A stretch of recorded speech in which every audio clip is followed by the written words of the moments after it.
please. Why is Tony always so pleasant? Okay.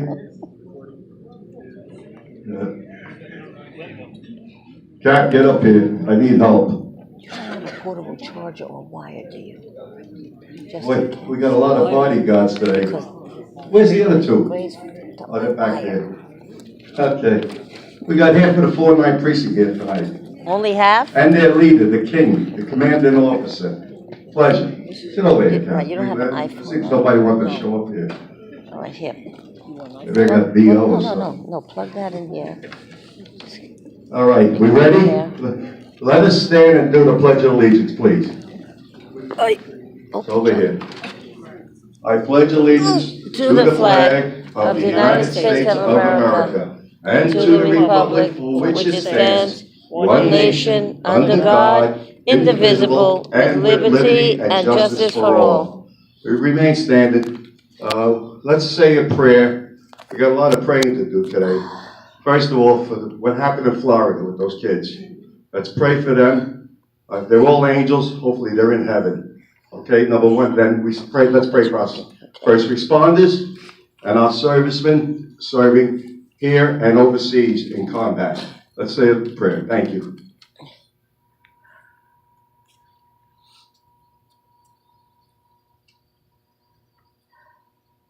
Okay, let's be seated. Amen. We have some people here today. God, I hope this doesn't die on me. Look. I just All right, want this wire. We're going to start off a little different today. Just want this wire. We have the United States Postal Service here. We have a postal inspector, and I believe we have some people. We have some people from the branches. Am I wrong? All right.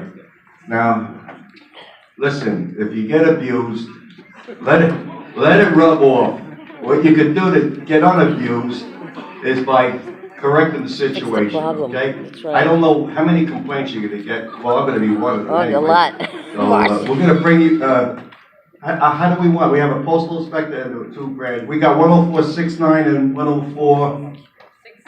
69, 62, 67. 62 here? Yes. 62, 69, 67. 67. I don't know how we're doing a handle. Maybe area man. I don't how did. We got. What do you mean that's all? How many do you want? We want the Oh, inspector 60. general. That's in Coney Island, is it? No. Oh, that's 60. No, I don't know. We got complete. You know what? I hate to say all these come here and stand up in front of the mic, and we'll direct our questions at the appropriate person. And I'm sorry, Brendan. I'm sorry about 60. I didn't know. Okay. Okay. All right. Postal inspector first. He's gonna give us some info. And if you have questions, I'm going to write your name down so everybody, we do this orderly. All right, so if you have a question, just raise your hand and I'll write you down, okay? Good evening, everyone. Good evening. My name is John Viola. I'm currently the acting assistant inspector in charge of our New York division. My usual position is team leader of our Bronx Westchester mail theft team. So hence I'm the supervisor for the squad that covers the entire Bronx. My team investigates, the postal inspectors investigate over 200 federal statutes regarding the U.S. mails. Including in those statutes are mail theft and identity theft. I realize the Bronx over the past several years has been experiencing numerous mail theft complaints. Is everyone aware of collection box phishing? Mm-hmm. Yes. Phishing is the means of stealing mail from collection boxes using devices covered in glue, usually rat glue, with strings attached to it that they actually put in the collection box and steal your mail out of it. We've been working very closely with our local law enforcement partners, the NYPD from both the 4-7 and the 4-9 precincts in your area to combat these crimes. What we've done in particular is do prevention efforts. There's approximately 850 collection boxes on the streets of the entire Bronx. To date, we've modified over 600 of those boxes. And by doing so, by modifying them, we're actually welding the doors shut and actually putting a slot in the box so that the only thing you can get in the box is letter-sized mail. By restricting the size of the mail, it also restricts the actual devices that they're using to steal your mail. So it's a twofold effect. It actually prevents any dangerous stuff from going in the box, but it also prevents these devices from going in the box to steal mail from there. So we anticipate, we have it scheduled to hopefully complete the entire Bronx by the end of March. That's what we're on track for, and that's our goal right now. Like I said, we've worked very closely with the NYPD, our law enforcement partners, and we've arrested hundreds of individuals for mail theft. Last year we had a federal takedown of 8 gang members relative to this phishing activities. And the biggest thing I want to get across to you tonight is a couple preventative measures. If you take anything away from you tonight, take this. Before you deposit any letter in a collection box, whether it be a modified box or an unmodified box, please look at the label on the box. It's a blue and white label that's on the box, and on that label, it has the last collection time for that particular mailbox. Now, if you put your mail in there before that last collection time, that mail will be picked up by that time on the box. If you put it in after that collection time, that letter is going to sit in that box all the way until the next day. So say you miss it by 1 hour. That letter is going to sit in that mailbox for 23 hours before it's collected. Okay. We always tell everybody, if your mail piece is not in that mailbox, it can't be stolen. So it's so important. If we could just get everyone to put their mail in the box before that last collection time, there would be no theft, because the perpetrators are committing these crimes overnight. So if they don't have any mail to steal, you can't be a victim of mail theft and identity theft. If you have to mail from a collection, if you can, mail from your work location, mail at the post office, inside the post office in the lobby. That's the best case scenario. But not everybody can do that. So I try to get everyone into the mode of mailing in the morning. Mail on your way to work rather than your way home from work. Because if you mail on your way home from work, chances are you missed that last collection time, and now that letter's going to sit in that box overnight.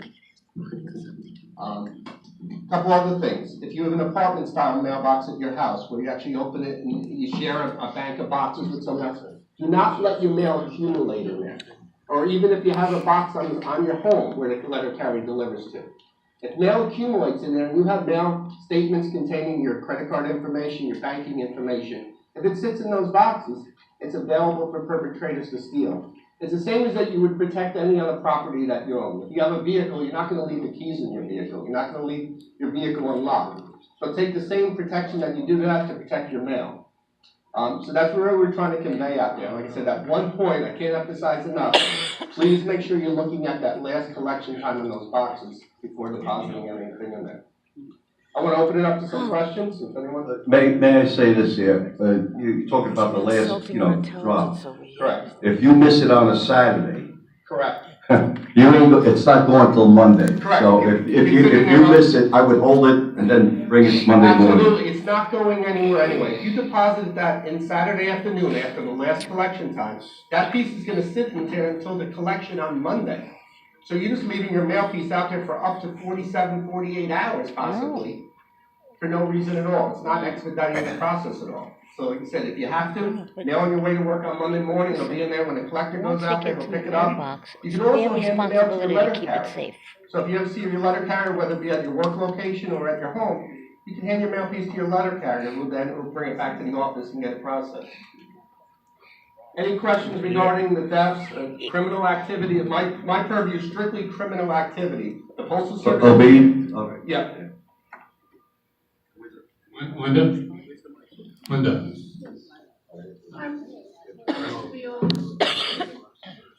I'm 2 weeks ago, I had the unlikely situation of, I live in 10460 Van Buren Street, of having a box dropped off and left outside. I live in a private house.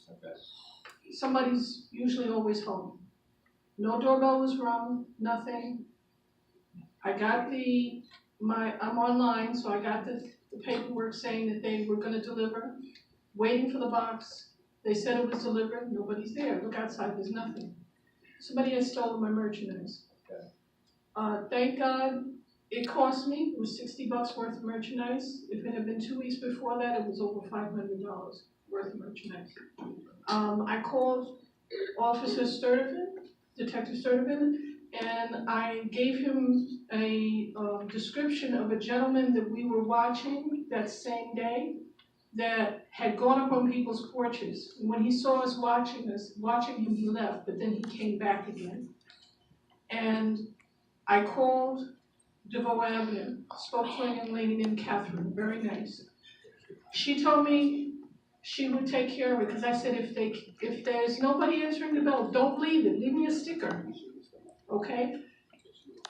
Fine for my regular mail guys that come with the little buckets, it's the truck guys. They don't even ring the bell, because we watch them. Okay. They come and they just stop it in the middle of the street, jump out, throw it up on the porch, or bring it up on the porch, and they leave it. The other day, they left one on the windowsill. Thank God it wasn't taken. But I caught him as he was leaving, and I said to him, why? Oh, I have a lot of work to do. Like I said, that's gonna be a delivery issue that the postal service is here, and they can speak to that as far as why he's leaving parcels unattended at your address. They'll definitely address that part of it. As far as the theft of your parcel goes, you have a couple ways of reporting it. You could either go online to USPS.com. On the bottom, there's a link to our website, and you can file a mail theft complaint right online. That's the best way of doing it, because all these complaints get triaged, and we monitor them for trends in the area. So we may have a trend developing in that area where maybe a couple of your neighbors reported similar type of criminal activity. So that's the best way of doing it. If you can, go onto USPS.com, follow the link to the postal inspectors, then follow the link to where it says report an online mail theft complaint. But as far as your delivery issue, when they come up, you can definitely address it with them. As far as why is the carrier just leaving the parcel there without attempting delivery on it. Yes, please. Okay. Marcy? Aside from the theft and the leaving of the box. Mike, please. Oh, Mike. yeah. Hi, can you hear me? Alright. So we do have a lot of problems with boxes being dropped off on the ground, whether it's outside my main door or inside, it's the same issue. They're in a rush, I don't know where people are going. We don't have, to address to your supervisors, they know who I am, been on the phone. The last round was pretty successful. The mail sometimes doesn't come till after 7 p.m. I get home and it's there, on the ground.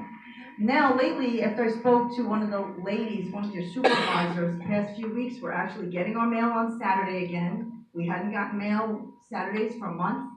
And it's just impossible. Every day is a different postal person. We don't get the same postman I'm every gonna let day. them come up and address it. Yeah, Marcy, excuse me. Marcy, he's the postal inspector. What you're complaining about is for the branches. Let's save it for them, all right? Just to clarify, I have nothing to do with delivery. They're not my supervisors. Okay. We're totally separate entities. We're the law enforcement arm of the Postal Service. Okay. We have a totally different reporting structure. We're totally separate.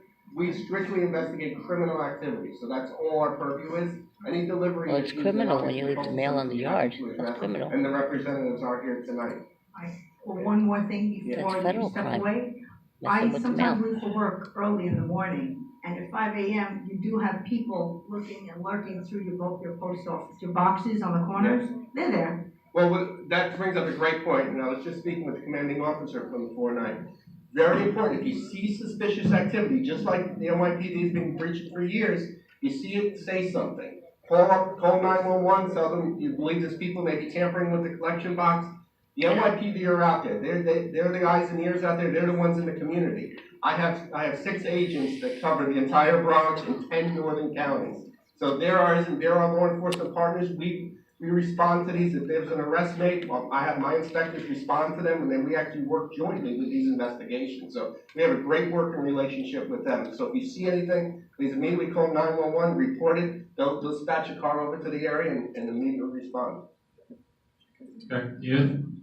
Mike? No, I have to wait for Oh, yeah, wait, okay, great. Okay. Yahe? And then Bernadette? Yeah, confirm by the end of March you're gonna upgrade the mailboxes? Yeah, that's the schedule right now. Like I said, over the past year, we've deployed over 600 of these boxes throughout the Bronx. And there's a few zips that are left. 10469 is one of them. We have about, I think, 40 some odd boxes in that zip. 10462, we've done about a third of those boxes. So we're actually wrapping them all up. And like I said, we have them on the schedule to be completed by the end of March. Okay, I understand the point of the last pickup, but I can completely disagree with it, because the box is there for convenience purposes. Okay. And if you defeat the purpose of the convenience part, then I might as well just go to the post office. So there's gotta be another solution. Even if you upgrade these mailboxes, I heard now people have keys to them, so they can open it still, so. No, any key issues in the Bronx have been addressed, so they do not have keys to the boxes, the That blue you know collection of. boxes in the Bronx. But that is not an issue that we're working on right now. It's not, that issue's been addressed in the Bronx. Okay, thank you. Yes, good evening. That was one of my questions, because we've been, here at the community board, this issue of mailbox phishing has been an issue for at Long least 4 time. years or some odd, so we've been dealing with this as best we can. But the one thing that did alarm me was the fact that there was one master key that, for all of the mailboxes. So you're confirming that that no longer is an issue? We've addressed any key issues in the Bronx, so those have been addressed. Okay, the other thing is that last year where there was an article that said that because the mailboxes were not being used, they were going to be taken away. Is that, and the reason why they're not being used is that people are bringing them to the mailbox because of this issue. We're hoping that that's not gonna happen. No, there's a procedure that has to take place that the Postal Service has to follow before any mailbox is removed. And they actually measure the amount of mail volume over a several week period. And then from that, they have a criteria in which they use to, whether or not the box is eligible to be removed from the location. It's just like any other business. If you have a box that's generating a lot of volume, then obviously it shows a need for it. If a box isn't being utilized, it's just like any other business. You may want to focus your resources somewhere else. But we're not using them because of this reason. We've been told not to use them because of this, so it's please don't remove them until you get. Well, like I said, I don't have anything to do with removing collection boxes. That's the Postal Service, and they have a strict policy that they follow. As of right now, we're modifying every single box on the street. There's 850 collection We boxes. still have some of 10460 that are not modified. Correct. That's why I just said that we have, by the end of March, we anticipate having all of them completed. Thank you. Good evening. Good evening. I don't know if you came last time when I made an address. No. Last November, on my job, 104652, I work at Bronx Lebanon Hospital. There was a mailbox in front there. And I witnessed 3 times how these guys are fishing the mail. They covered the red card, 3 of them. And what I did was I called the 44 precinct, like you said, yeah, police enforcement is gonna these boxes. I don't think they are, because when I call the 44 precinct and I speak to the officer on duty, they said they don't do those kind of job. You have to speak to the inspector police to do that kind of job. And I was very annoyed with them. I said, listen, you could call these guys right away. They are there right now. As I'm speaking on the phone, I'm in the building, I'm seeing what they're doing. I see how they're fishing, and they refuse to come. Now, you said that the police officer That's addressed right. this. They're not gonna come. And this is very important, because I like to know why you say that and why it's not addressed. I'm sure the commanding officer could address that, and I'm sure that's not the It's not a high level. That's an exception. I don't think anyone in the 4-9 precinct would do that. I'm surprised to even hear something like that. No, I know, in the 4-4, I'm surprised that someone would say that to you over the phone. I can speak to the commanding officer of the 4-4, but I can assure you that I can't imagine an officer saying something like that, but we'll look into it. Yeah, and from my experience I've pretty much worked with all the precincts in the Bronx, and from my experience with the 4-4 precinct, they're very proactive again. As a matter of fact, we've been on numerous surveillances with them, as well as the 4-9 and numerous precincts throughout the Bronx, and particularly the 4-4. So I know they do have anti-crimes that actually go out there and investigate these. So I'm very shocked to hear that. Well, I think we need to address that. Well, that's not, like I said, I'm not responsible for the NYPD, so I'm sure the commanding officer will address it. Great, so I think we'll turn over to the commander. Rabbi? No, let's stay with the. I didn't see, the only hand I just saw now was Rabbi's. Does anybody else have any questions? Rabbi, yeah. Yeah? Okay, I hear what you're saying, Inspector, that by the end of March, everything gets replaced. But I think the captain, and I think almost everybody in this room realizes that this fishing was a very big business, big criminal business. And a criminal might think of another way how to conduct this business even after March. I guess my question to you now we heard about the key you said is fine, nothing to worry about. So, I guess, let me phrase the question this way, would you say at the end of March, it would be safe to put your mail in the box after the last collection? And just like any other proactive preventative measure, like I used the analogy before, you may live in a safe neighborhood, you're still gonna leave the keys in your ignition to your car. You always can try to take a preventative step if possible. Now, obviously, the boxes can be distributed, but like you, to your point, these very lucrative crimes that these criminals are committing. So we want to eliminate the possibility for them to steal. So we don't want to give them any option. Yeah, they're going to try to still get into the modified boxes. They absolutely will. They're very persistent. They have nothing else to do. This is their life, to steal from Costco. It's responsible on the community to go out there and do whatever you can to protect yourself, protect your mail, protect your identity, protect your accounts. So no, I would not recommend, even after all the boxes are done, to deposit after the last collection time. It's a matter of just changing our mentality as far as when we're going to put mail in the box. And it's a common sense approach to it, because if it's not there, it can't be stolen. So if everyone gets into that, protect it like you would protect any other property that you have. And that's what we're trying to get for the community. Okay, this is probably a sad commentary on the times, very sad commentary. So you tell me there's no way, like, to even put an alarm system in this box if they tamper with it, boom, back into the precinct, and we know that wherever, Williamsbridge Road, But how about to his mailbox office? is tampered. Yeah, the biggest problem we have with that is obviously there's 850 boxes in the Bronx, throughout the Bronx, and such technology would be cost prohibitive to try to implement in these boxes. Have you tried? Is this only a Bronx problem? No, absolutely not. As a matter of fact, as we're fortifying the Bronx, we're seeing this spread to different areas. And we knew that was going to happen because they're going to go to the point of least resistance. So the complaints in the Bronx have plummeted since we've initiated this project. But they've also gone up in different areas. So it's common sense that if they're going to go to, it's like water flowing down a river's bed. It's going to take the point of least resistance. They know it's difficult to fish in the Bronx, they're going to go somewhere else. But they're not going to stop. These people are very, very persistent, and that's why we try to build up the bigger cases, and we try to take them to federal prosecution. We try to address the orchestrators of the crime. We try to disrupt the criminal activity, not arrest the low-level offenders, because they're going to go out and do it again. But if we can get federal prosecution and get them to serve serious federal jail time, that's what has an effect out there. But in the same hand, you can't arrest your way out of it. We all have to be use prevention efforts, and we all have to be vigilant in protecting our property. Thank you so much. You're welcome. Edith? Can't read it.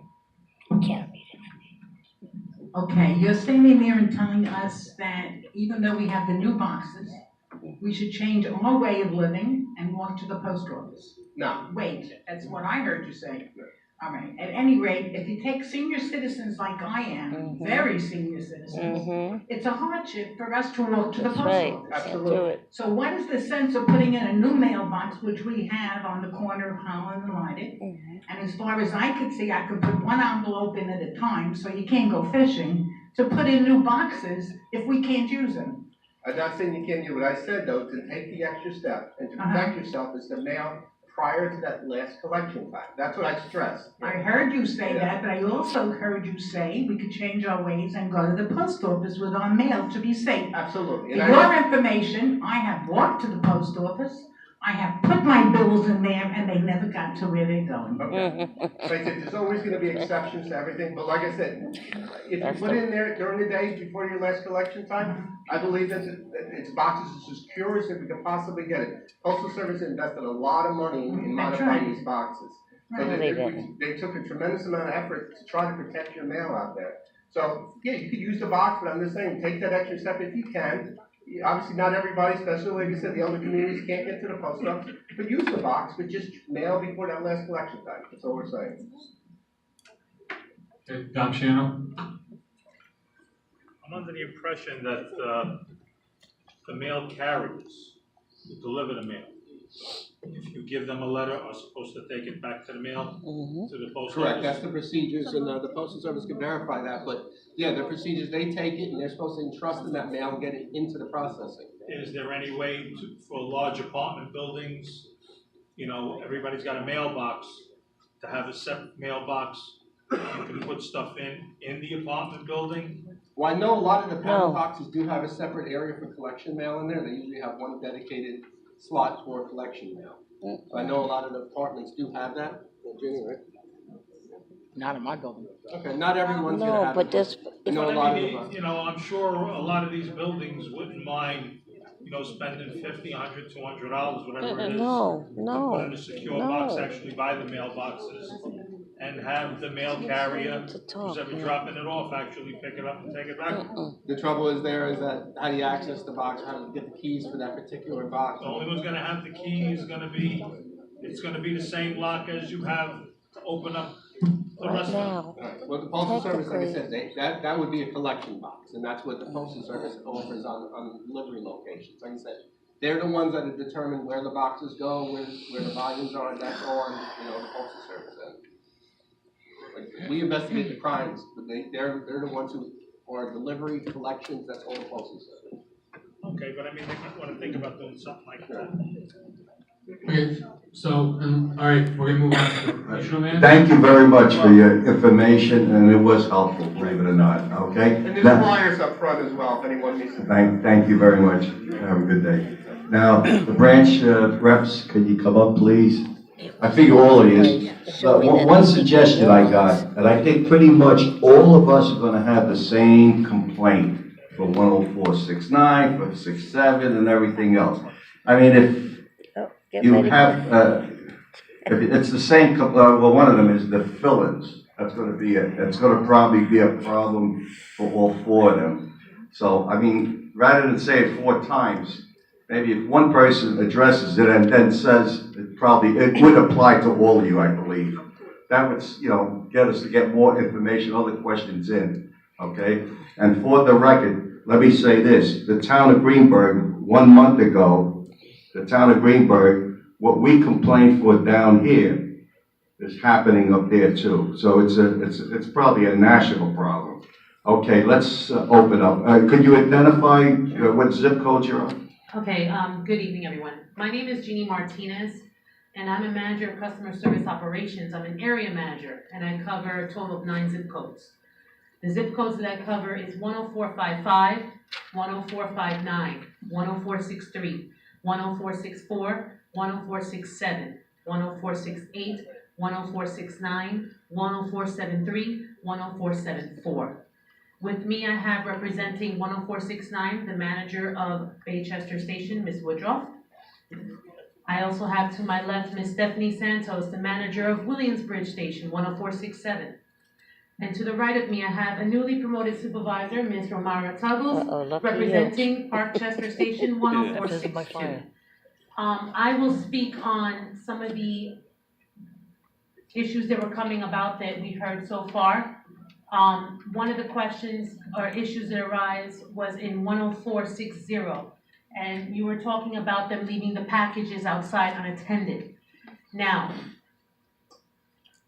we express to our carriers that that is not the SOP or the standard operating procedure to just leave packages unattended, even though some packages do say leave if no answer from Amazon or certain companies. But we know that it's not safe. We may think it's safe in certain locations where they can leave it, maybe in between a vestibule, if they can get into the first door and leave it in between in an apartment building, if it's deemed safe. But for the most part, we tell them not to do that.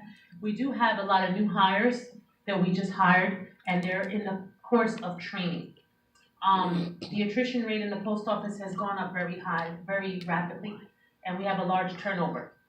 The new employees that we're getting, we are now investing more funds into getting them properly trained, and their period of training has now been extended because we were getting too many complaints.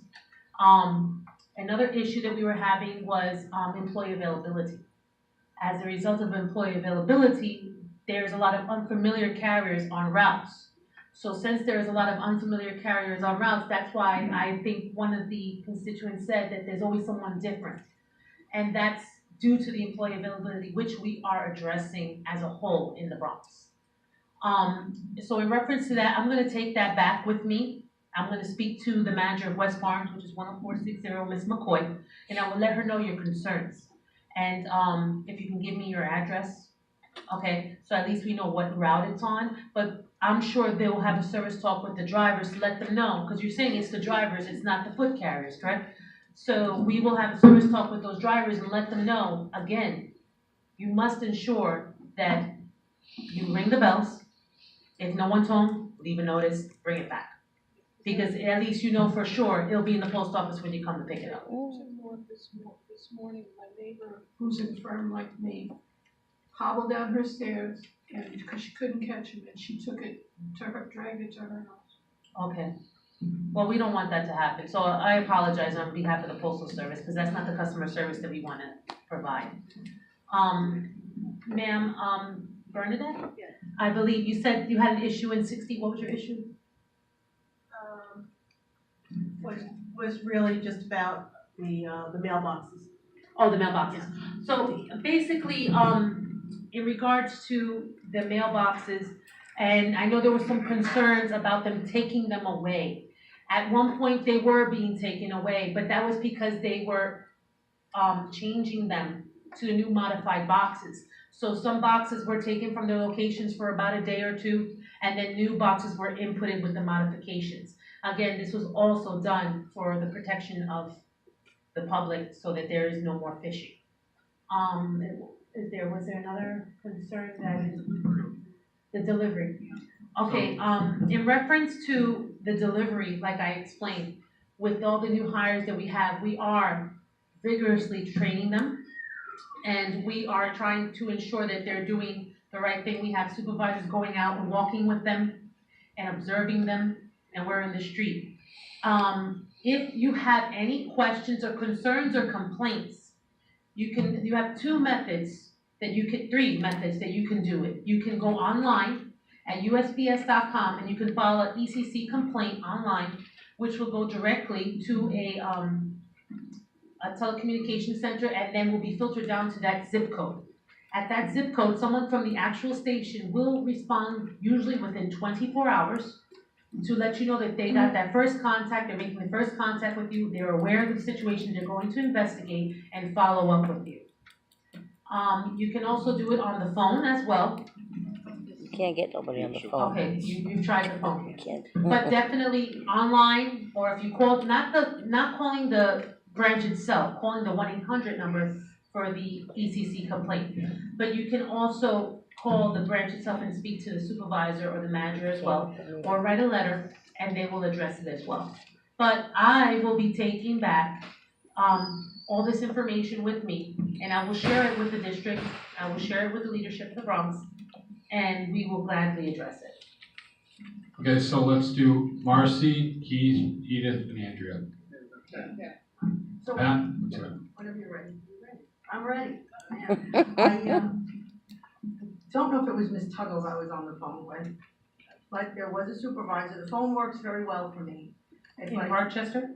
Parkchester, Okay. yes. Started it took me 6 hours to get someone on the phone. Wow. 6 hours, from 10 in the morning till 4 in the afternoon. Mhm. So when the lady picked up the phone, I was already ranting. I just went off. My mail and everyone on Lighting, pretty much everyone, we get each other's mail. I get other people's health insurance bills, they get mine. It's very serious. Checks. My house, it's mixed dwelling, so I have a lawyer in there, and he's a bankruptcy lawyer. So we're getting people's credit cards, and if we don't get the mail by a certain time, sometimes he can't get them to bankruptcy court the next day and help them. So it's very important that we get the mail at a certain time every day, before 6:30, before 7 o'clock, before we shut the outside door. We try to keep the door open as long as we possibly can, but then, I want my safety and my privacy as well when I get home. So everyone on Lighting, we're delivering each other's mail to each other. I know you have an employee issue. Please ramp them up. They've got to be able to read the names and know who's in these houses. I'm born in that house, so there's no way that they could mistake, my name. The other thing is, let's see, the mail has been left on the floor several times. We had a box left on the outside. I think I had come down, it was, one night was 6:30, one night was 7:10 p.m. Came downstairs only to find that after I shut the door at 7 p.m., that box was left on the stoop. It was a box with ice, I don't know what, the lawyer was eating something fresh, I don't know what he was doing. But they delivered it at 7, Purple Carrot, I think, something like that. But it was left after 7 p.m. And yeah, please, different postal people every day, it's of concern that they don't know the route. Okay, I can speak to that. We now have a new initiative in the district, for the New York district, and that's for Manhattan and the Bronx, where we have a goal of getting all our carriers and drivers off the street by 7 p.m.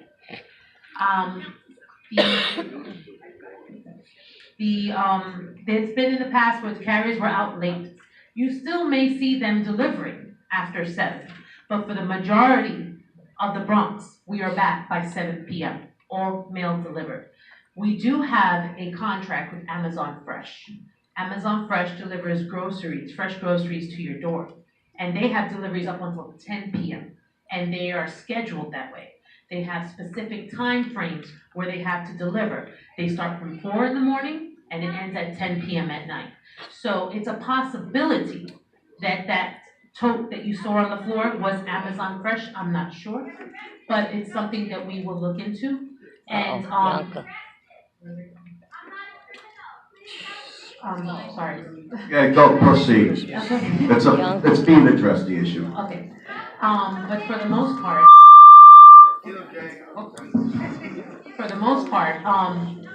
it's our initiative that we are trying to reduce the amount of late carriers because it's for their safety as well, and because we want to provide a better service to the customers. I was never aware that our mail had ever been delivered past 3 in the afternoon until the last few years, because we had Sue on the route. We always delivered 10:30 every morning, all the years we was there. What happens as well is with the growth on the routes, they change the order of the delivery on the route.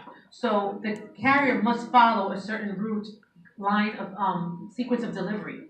So it can happen that possibly your address was at the beginning of the route prior, and now due to the changes in the growth and maybe changes to the route, and maybe they took pieces of the route and put it together to make other routes because they eliminated some routes, it could have made it now at the end of the route, which is why it's coming later.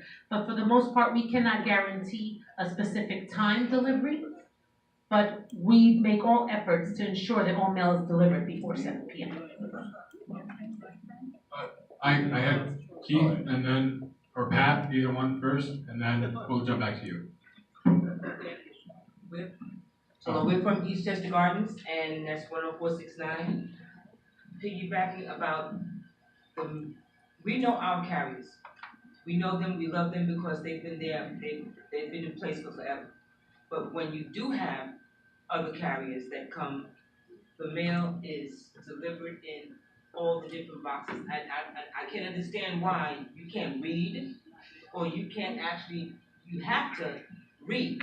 If you can't read, then there's a problem. And if we need to put the names in the mailboxes, then we address that, and then that will happen. The people will put their names back in, or we can address it in each building, and we can do that to save you a little bit of trouble. But at the same token, they have to know at least the letter, the number, and the name. And again, once again, if they're delivering mail that doesn't belong there, it's all dumped on the floor. So if it doesn't belong to them, they're not like the old school, residents who would usually deliver the mail if it's not theirs.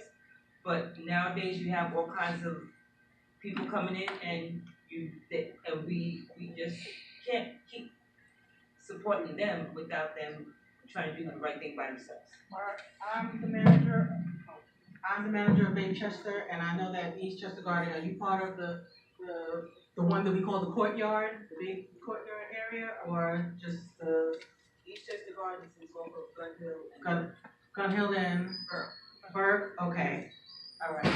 So in regards to the delivery, I can address that. I can give my carriers a service talk on that.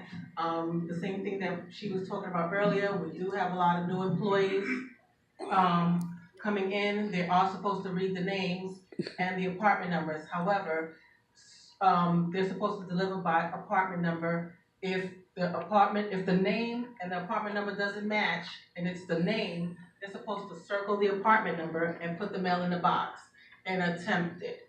If it comes out and that tenant no longer lives there, when the carrier comes back the next day, they're supposed to take, if you leave it out, they're supposed to take it back to the station. That's an indication that that customer no longer lives there, and they're supposed to circle the apartment number. That's the indication that they've already attempted it. When they bring it back to us to check in the evening, that lets us know they attempted it the first day. The second day, it's coming back, and we know now we have to find out, did this customer move? We check for change of address, forward it if it's a forward, if the regular is not there. So that's an indication. If you see anything that has a circled apartment number, that means we're attempting it because we're unsure if that person lives there. Maybe the name is not there, but the apartment number is correct. Well, we do that also, because when, in our building in 1260 Burke, we make sure that if there's someone that doesn't live there any longer, we put, please return to sender, no longer lives here.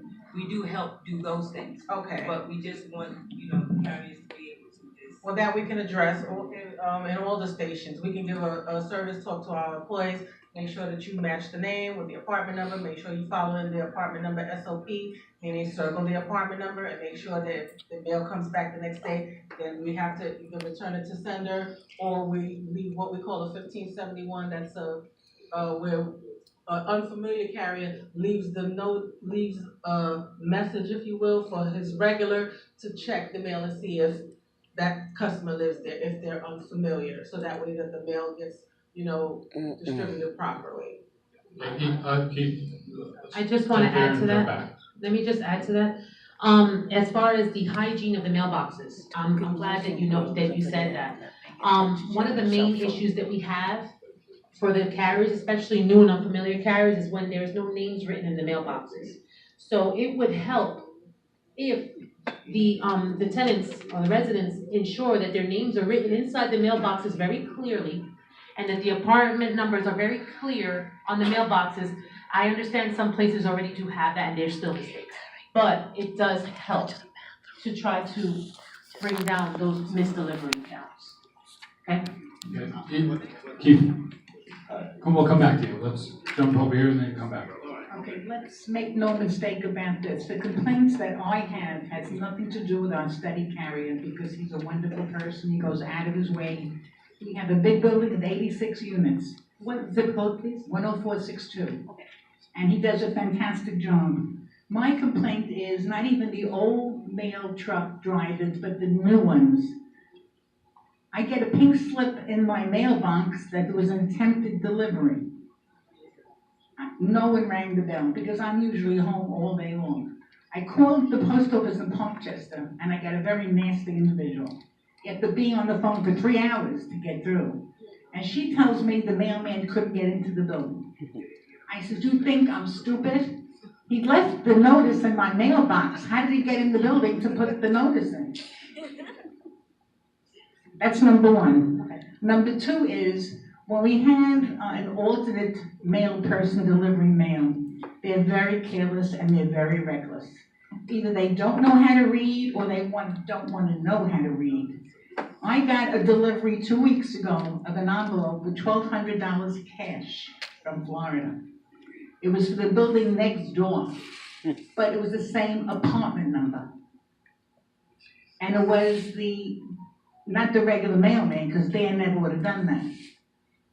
That's carelessness, and that's not caring. Or if you don't care, then you don't belong servicing the public. I agree. In reference to the slip being left in your box, my question to you, was that package attempted that same day, or was it attempted the day before? Okay, so it is possible. Let me explain the scenario. Your letter carrier, your regular carrier, may have keys to get into your building. I don't know, do you have a key keeper in your building? You do have a key keeper. But for some reason, they probably could not get access into the building the prior day. So they scanned it, no access. They brought it back to the post office. When the regular carrier comes next day, they left a slip for the regular carrier. That's how he put it in your box the next day. No, because they couldn't find my package. They didn't know where it was. I'm confused. So I'm confused too. No, I Because don't it follow. took me 10 days to get that one individual package. Okay, well, I'm just saying, and if a scenario like that happens, and they say they didn't have access, and you suddenly find the pink slip in your box the next day, it's because they probably did not have keys to get access into the building. In my building, there's in and out every few seconds. You can always get into the building. So I can't believe that. They just don't attempt to come ring the bell. And my apartment was on it, and so was the intercom number on it. They just don't care. They want to get done. And I understand that they work very hard. It's not an easy job. But it still Julie, doesn't excuse. Yeah, exactly. So I agree with you, and I apologize for that. But that's something we will address. Keith? I would like to address customer service. The Baychester branch is one of the worst branches that I have ever been to in this particular area. Now, I don't know if you, ma'am, are the one that ran it a month ago. I know it was some guy. But what is, I had to constantly go there because of the lateness of the mail. Nobody should get mail at 7 or 8 o'clock in the night. No one. Now, I heard you say something about, you got your super. 7 p.m. initiative? Yeah, no, and I also heard you say you have your supervisors following the carriers. Now, if they're following the carriers, that means they ain't doing what they're supposed to do. So as far as I'm concerned, there must be some type of way, because see, this is a federal agency. It's run really funny. I've complained several times about that. That way that you said about the complaint, that don't work. Because when you call that 800 number, they file a complaint. But what is when it gets to the branch managers, they probably shut it or stop it some type of way. Because I did it 2 times. I know for a fact. You tell me that your number is not 379-8518. Is that your number? Okay. So I call that number. Okay. And what happens is the people don't pick up. That's so right. I don't know if it's like party all the time in the back, or whatever going on, but they don't pick up. And what happens, I have to call constantly. That man, the branch, the guy that delivered my mail last week, came up to my house, gave me approximately 30 seconds to get to my door. When I ran downstairs and said, "What are you doing?" He said, "Listen, there's some device that y'all have that you want them in and out. So when it's some type of device, he said, look, it ain't my fault. They want me gone." I said, "Well, when was I supposed to do? Go back to the